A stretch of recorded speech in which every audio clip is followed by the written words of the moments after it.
Hello, children. The Ashes That Made Trees Bloom. Written by William Elliot Griffiths.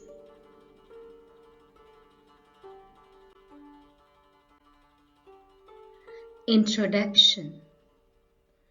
This lesson is an adapted version of a Japanese story. It depicts that the bond between humans and animals can't be broken even after death. The story goes like this. In the 19th century in Japan, there lived an old couple. They had a pet dog whom they loved as their own baby. It was provided with a cushion and was fed lovingly by the couple. The old man was a rice farmer and was followed by his pet to the fields. Old man's kindness could be observed as he offered food to birds as well.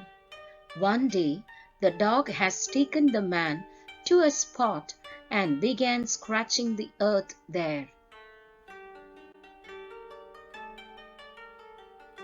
The man digs the earth and found a pile of gold. They became rich and bought a piece of land. They gave a feast to their friends and did charity to their poor friends. They cajoled their dog in a thankful manner. In contrast to the benevolent couple, there lived an insensitive couple. They tried to dissuade the dog by offerings and other dainties, but failed to succeed in their motive. They used force to take the dog to a place where they could find some place to dig gold. The dog befooled them and began scratching at a place where a dead kitten was buried.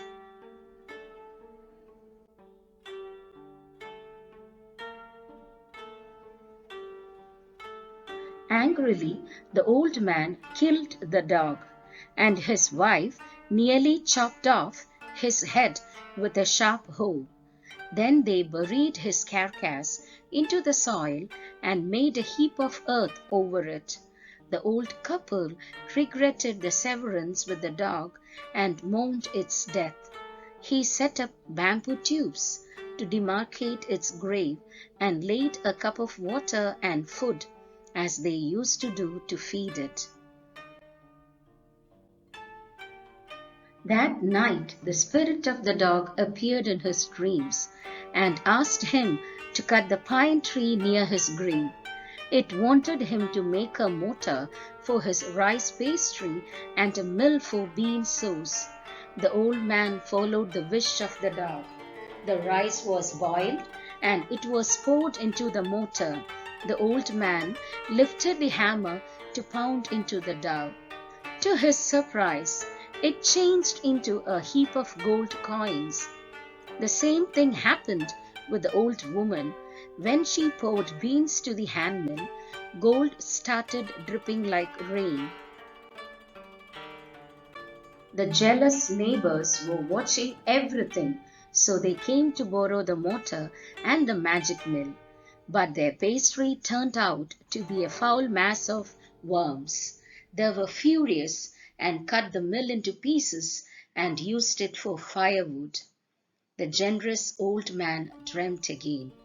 The spirit of the dog informed him about how the mill had been burnt. He then asked him to take the ashes of it and sprinkle it on the withered trees to make them bloom again. The rice farmer requested the wicked couple to give him some of the ashes of the burnt hand mill. The wicked couple angrily allowed him to do so. The old farmer went home and sprinkled a pinch of the ashes on his barren berry tree. Immediately, the cherry tree had beautiful and fragrant pink flowers.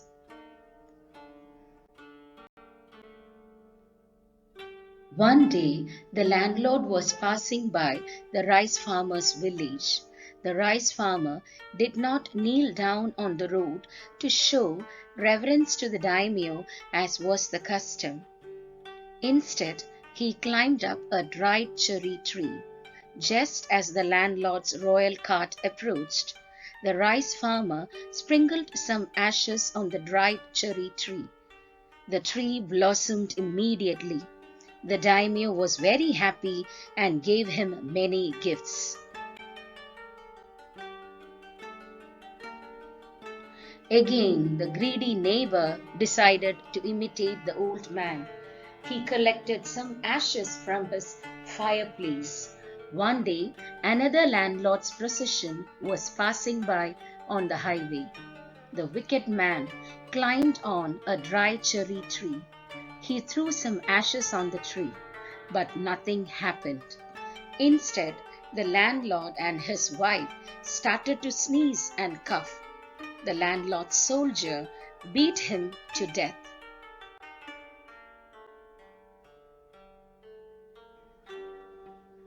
The old rice farmer dwelt in peace and plenty with his wife to a green old age. Moral of the story: we should not be greedy. Be kind to others. What you sow, that you reap. We are known by our deeds. Thank you, children.